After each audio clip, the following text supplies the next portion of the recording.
राष्ट्रीय मानव अधिकार सेवा संगठन भारत नई दिल्ली का प्रतिवर्ष की भांति इस वर्ष भी 15वां राष्ट्रीय अधिवेशन ग्वालियर में होना सुनिश्चित किया गया है। इस संदर्भ में राष्ट्रीय मानव अधिकार सेवा संगठन के पदाधिकारी के द्वारा प्रेस वार्ता के माध्यम से जानकारी दी गई। राष्ट्रीय मानव अधिकार सेवा संगठन का 15वां अधिवेशन 7 जनवरी 2024 रविवार को ब्रज वाटिका धर्मवीर पेट्रोल पंप के पास पिंटू पार्क गोले के मंदिर ग्वालियर में आयोजन किया जा रहा है। इस कार्यक्रम में मुख्य अतिथि के रूप में परम संत कृपाल सिंह महाराज जी, ग्वालियर सांसद विवेक नारायण शेजवालकर और मध्य प्रदेश शासन की कैबिनेट मंत्री प्रद्युमन सिंह तोमर और गुना सांसद कृष्णपाल सिंह यादव, IPS संजय कुमार झा और अतिथियों के रूप में उपस्थित रहेंगे। पदाधिकारियों द्वारा जानकारी देते हुए कहा गया कि आज हमारे देश में महंगाई ने कमर तोड़ रखी है, आदमियों के अधिकारों का हनन हो रहा है। हमारी संस्था राष्ट्रीय मानव अधिकार सेवा संगठन भारत नई दिल्ली, जो हमेशा गरीब के लिए आवाज उठाती आ रही है, वह अधिवेशन 7 तारीख को आयोजन होने जा रहा है।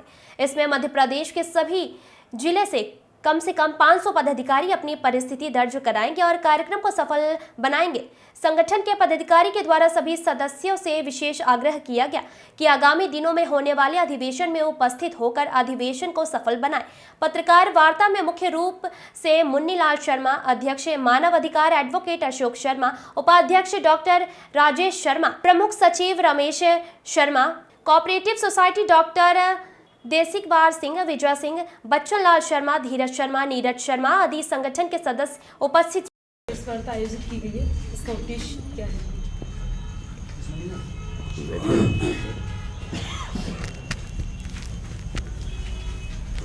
राष्ट्रीय मानव अधिकार सेवा संगठन का मूल उद्देश्य है कि हमें जो नीचे तबके के लोग, जिन्हें कहीं किसी प्रकार का न्याय एवं मदद नहीं मिल पा रही है, उन लोगों की उस पीड़ा को वहाँ से लेकर सामान्य जन जो कहीं किसी से किसी प्रकार की अपनी बात नहीं कह पाते हैं, उन सभी बातों को हम लिपिबद्ध करके ऊपर तक पहुँचाएं। तो मेरा जो मेन संगठन का उद्देश्य है कि ये एक कड़ी है, जनता और ऊपर शासन के बीच की एक कड़ी है, तो उनकी व्यथा को हमें ऊपर तक पहुँचाना है और उन्हें न्याय दिलवाना है। तो ये अपने संगठन का मूल उद्देश्य है। मूल में हम सब बराबर हैं और अधिकार भी हमारे सब बराबर हैं। तो उन अधिकारों को जब शासन ये कह रहा है सभी लोग बराबर हैं, सभी को बराबर अधिकार मिलना चाहिए, तो हमें ये भी देखना है कि हमारे नीचे के तबके जो लोग हैं उनको वो अधिकार मिल पा रहे हैं कि नहीं मिल पा रहे हैं। तो हमारा संगठन के प्रत्येक जो वॉलंटियर हैं तो वो सभी सजग होकर उस कार्य के लिए अपने अपने क्षेत्रों में ये काम कर रही है। और जहाँ भी महिला हिंसा के ऊपर, बाल मजदूरी के ऊपर, भ्रूण हत्या के ऊपर, आर्थिक स्थिति जहाँ गंभीर है उसके ऊपर पूरी तरह से हमारे सभी वॉलंटियर पूरा चिंतन करके अपने कार्य को आगे बढ़ा रहे हैं। चाहे गरीबी हो, चाहे भूखमरी हो, चाहे भ्रूण हत्या हो, अपहरण हो, सभी में हम लोग भागीदारी लेकर के उनको न्याय दिलाने का भरसक प्रयत्न कर रहे हैं। इन्हीं सभी उद्देश्यों के लिए मैंने 7 जनवरी को जो राष्ट्रीय अधिवेशन रखा है, तो उसी के पूर्ण के लिए, उसकी पूर्ति के लिए जो हमने बाहर से सभी प्रांतों से बुद्धिजीवी, नेता, मंत्री, प्रिंट मीडिया सभी को मैंने आमंत्रित किया है और करीब 500 वॉलंटियर हमारे पूरे भारत से पधार रहे हैं, जिसमें हर वर्ग का आदमी होगा, धार्मिक क्षेत्र का भी होगा, न्याय क्षेत्र का भी होगा, जुडिशियल, मिनिस्ट्रियल, मैंने हर वर्ग में मैंने आमंत्रित किया है कि जिसमें हम अपनी बात हर तरह से मनवाने के लिए और उन लोगों को न्याय दिलाने के लिए अपनी बात को मजबूती से उनके सामने रखें और उनको न्याय दिला सकें। ये अपने मूल उद्देश्य है।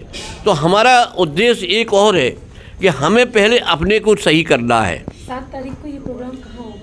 ये 7 तारीख को ये ब्रज वाटिका धर्मवीर पेट्रोल पंप के साथ ग्वालियर में होना निश्चित हुआ।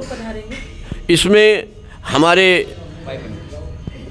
500 करीबन लोग आ रहे हैं और सभी यहाँ के जितने विधायक हैं, सांसद हैं, मंत्री हैं, करीब सभी लोग यहाँ शिरकत कर रहे हैं। कलेक्टर साहब ने भी कहा, एसपी ने कहा, डीजीपी की भी स्वीकृति आ गई है, कमिश्नर साहब की भी स्वीकृति है, कलेक्टर मैंने सभी की स्वीकृति है। अब जो लोग अपने यहाँ सबने स्वीकृति भेजी है। सांसद जी अपने सबसे पहला कार्यक्रम हमारा सेजवलकर जी का 10 बजे शुरू हो जाएगा, 11 बजे चलेगा। उसके बाद हमारे प्रद्युम्न सिंह तोमर जी की स्वीकृति है, वो आ जाएंगे। फिर हमारे डीजीपी जो स्पेशल हैं उनका है। उसके बाद शेड्यूल कमिश्नर जो राजीव जी हैं उनका है।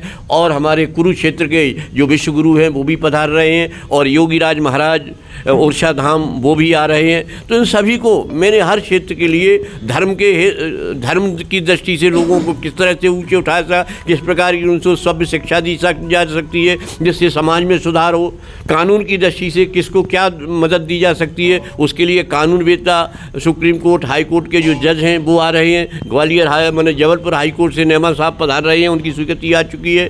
इसी तरह सब जगह से हमने जितनी हमारी प्रयास है उसने पूरा किया है कि सभी को जिससे ज़्यादा से ज़्यादा न्याय मिल सके, सभी को ज़्यादा से ज़्यादा सुरक्षा मिल सके। यही है उन पीड़ित जनता की आवाज़ को हमें ऊपर राष्ट्रपति तक और प्रधानमंत्री तक पहुंचाना है, जितना से ज़्यादा सबको सुविधा मिल सके। यही मेरे संगठन का मूल उद्देश्य है। इसी के लिए हमारे जो वॉलंटियर हैं, हमारे जो पदाधिकारी हैं, वो अपना भरसक प्रयास कर रहे हैं, तन मन धन से आगे चल रहे हैं। इसीलिए मैं स्वयं के ऊपर अपना देखता हूं कि मुझे पहले खुद सुधरना है। यह आयोजन ग्वालियर के अंदर होना चाहिए। इसमें पूरे देश से अलग अलग प्रांतों से पदाधिकारीगण एवं सदस्यगण बड़ी ऊर्जा के साथ, तमाम सारी महिलाएं, तमाम सारे नवयुवक इसमें अपनी भागीदारी सुनिश्चित करने जा रहे हैं। इस कार्यक्रम को हम 7 जनवरी 2024 को प्रातः 9 बजे हम लोग एकत्रित शुरू करेंगे और लगभग 10 बजे से ये कार्यक्रम शुरू होगा। ये गार्डन है हमारा ब्रजवाट का जो धर्मवीर पेट्रोल पंप से लगा हुआ है। यहाँ हम लोग कार्यक्रम को अपना सुनियोजित रूप से संपन्न करेंगे। इस कार्यक्रम के जो क्या होने वाला है, मतलब जो कार्यक्रम क्या कुछ खास रहेगा, क्या कुछ खास रहने वाला है? हाँ, तो आदरणीय हम अध्यक्ष जी की अनुमति से सिर्फ हम कुछ बातें रखेंगे कि संगठन निश्चित रूप से अपनी तरुणावस्था में पहुंच चुका है। पूरे देश में सक्रियता से, खास करके महिलाओं ने और युवाओं ने अपनी सक्रिय भागीदारी से हमारे दिलों की हौसला अफजाई की है, जिससे हम आगे बढ़े हैं। इसके अंदर हम युवाओं के ऊपर जो हो रहे प्रहार, खास करके उनके रोजगार की समस्या है, उनको लेकर के हमने चिंतन शुरू किया है। हमने चिंता व्यक्त की है कि भारत जैसे विशाल देश में जहां हमारा किसान एक सोने की चिड़िया खदान कहा जाता था, आज वो किसान अपनी बदहाली की बदसूरत जो अपनी शक्ल है वो दिखाने की कोशिश कर रहा है। 100 रुपए का डीजल फॉर्च्यूनर में भी डलता है, 100 रुपए का डीजल ट्रैक्टर में भी डलता है। उससे 1 एकड़ में करीब है लगभग 10 से 12 लीटर डीजल खर्च होता है। और ऐसी करीब है 3 से 4 जुताई जो होती है खेत की लगती है। लिहाजा स्थिति ये है कि हमारी जो खेती है नुकसान का सौदा बन चुकी है। अब ऐसी परिस्थितियों में अगर कोई विपदा अगर किसान के ऊपर आ जाती है, 99% हर तीसरा या दूसरा घर होता है जो कि बीमारी की चपेट में आ जाता है। और जब बीमारी की चपेट में आ जाता है तो सिवाय उसको जेवर बेचने के अलावा या अपनी जमीन बेचने के अलावा उसके पास कोई विकल्प नहीं होता है। थोड़ी बहुत जो आशा होती थी, उम्मीदें थी कि अपने देश के प्रधानमंत्री ने हमको आयुष्मान कार्ड की योजना का आगाज किया, लेकिन आयुष्मान कार्ड की योजना आप देखते होंगे कि आयुष्मान कार्ड बड़ी हिम्मत से लेके हम जाते हैं। लगता है कि हम जा कर के किसी हॉस्पिटल में, अपोलो हॉस्पिटल में हम जाएंगे और हम अमुक इलाज करा लेंगे। और जब आपको मना कर दिया जाता है कि हमारे यहाँ इस बीमारी का इलाज यहाँ संभव नहीं है आयुष्मान कार्ड के द्वारा, लिहाजा उसके सपने टूट जाते हैं और वो अपनी जितनी जमा पूंजी है, जो शादी के लिए पैसा रखा था, वो पैसा अभी जाकर के उसके अंदर कर्जा का उस बीमारी में लग जाता है। ये बहुत लंबी लड़ाई हमारे पत्रकार बंधुओं की भी है, हमारे समाज की लड़ाई है कि हमको जो योजनाएं दी जाती हैं भारत सरकार के द्वारा, उनकी क्रियान्वयन के लिए हमारे पास कोई विकल्प नहीं है, कोई समाज का हिस्सा है लड़ने को तैयार नहीं है।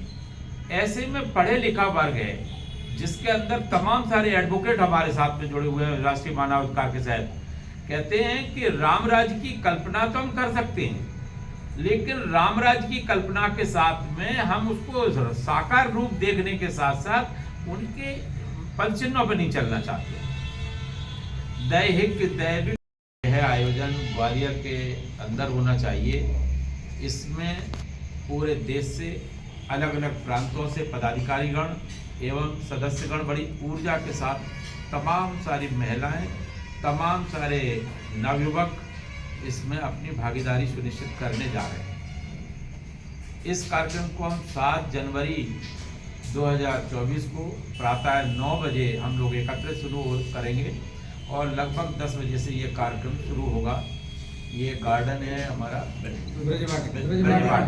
ब्रिजवाट का जो धर्मवीर पेट्रोल पंप से लगा हुआ है, यहाँ हम लोग कार्यक्रम को अपना सुनियोजित रूप से संपन्न करेंगे।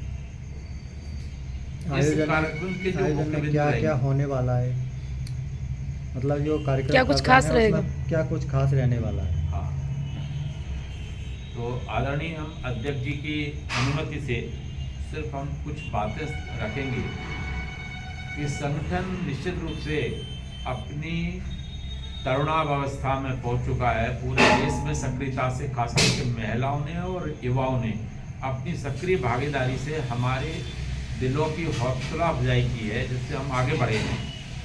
इसके अंदर हम युवाओं के ऊपर जो हो रहे प्रहार, खास करके उनके रोजगार की समस्या है, उनको लेकर के हमने चिंतन शुरू किया है। हमने चिंता व्यक्त की है कि भारत जैसे विशाल देश में जहां हमारा किसान एक सोने की चिड़िया खदान कहा जाता था, आज वो किसान अपनी बदहाली की बदसूरत जो अपनी शक्ल है वो दिखाने की कोशिश कर रहा है। 100 रुपए का डीजल फॉर्च्यूनर में भी डलता है, 100 रुपए का डीजल ट्रैक्टर में भी डलता है। उससे 1 एकड़ में करीब है लगभग 10 से 12 लीटर डीजल खर्च होता है और ऐसी करीब है 3 से 4 जुताई जो होती है खेत की लगती है। लिहाजा स्थिति ये है कि हमारी जो खेती है नुकसान का सौदा बन चुकी है। अब ऐसी परिस्थितियों में अगर कोई विपदा अगर किसान के ऊपर आ जाती है, 99% हर तीसरा या दूसरा घर होता है जो कि बीमारी की चपेट में आ जाता है। और जब बीमारी की चपेट में आ जाता है तो सिवाय उसको जेवर बेचने के अलावा या अपनी जमीन बेचने के अलावा उसके पास कोई विकल्प नहीं होता है। थोड़ी बहुत जो आशा होती थी, उम्मीदें थी कि अपने देश के प्रधानमंत्री ने हमको आयुष्मान कार्ड की योजना का आगाज किया, लेकिन आयुष्मान कार्ड की योजना आप देखते होंगे कि आयुष्मान कार्ड बड़ी हिम्मत से लेके हम जाते हैं, लगता है कि हम जाकर के किसी हॉस्पिटल में, अपोलो हॉस्पिटल में हम जाएंगे और हम अमुक इलाज करा लेंगे। और जब आपको मना कर दिया जाता है कि हमारे यहाँ इस बीमारी का इलाज यहाँ संभव नहीं है आयुष्मान कार्ड के द्वारा, लिहाजा उसके सपने टूट जाते हैं और वो अपनी जितनी जमा पूंजी है, जो शादी के लिए पैसा रखा था, वो पैसा अभी जाकर के उसके अंदर कर्जा का उस बीमारी में लग जाता है। ये बहुत लंबी लड़ाई हमारे पत्रकार बंधुओं की भी है, हमारे समाज की लड़ाई है कि हमको जो योजनाएं दी जाती हैं भारत सरकार के द्वारा, उनकी क्रियान्वयन के लिए हमारे पास कोई विकल्प नहीं है, कोई समाज का हिस्सा है लड़ने को तैयार नहीं है। ऐसे में पढ़े लिखा वर्ग है जिसके अंदर तमाम सारे एडवोकेट हमारे साथ में जुड़े हुए हैं राष्ट्रीय मानवाधिकार के तहत, कहते हैं कि राम राज्य की कल्पना तो हम कर सकते हैं, लेकिन राम राज्य की कल्पना के साथ में हम उसको साकार रूप देखने के साथ साथ उनके पदचिन्हों पर नहीं चलना चाहते। दैविक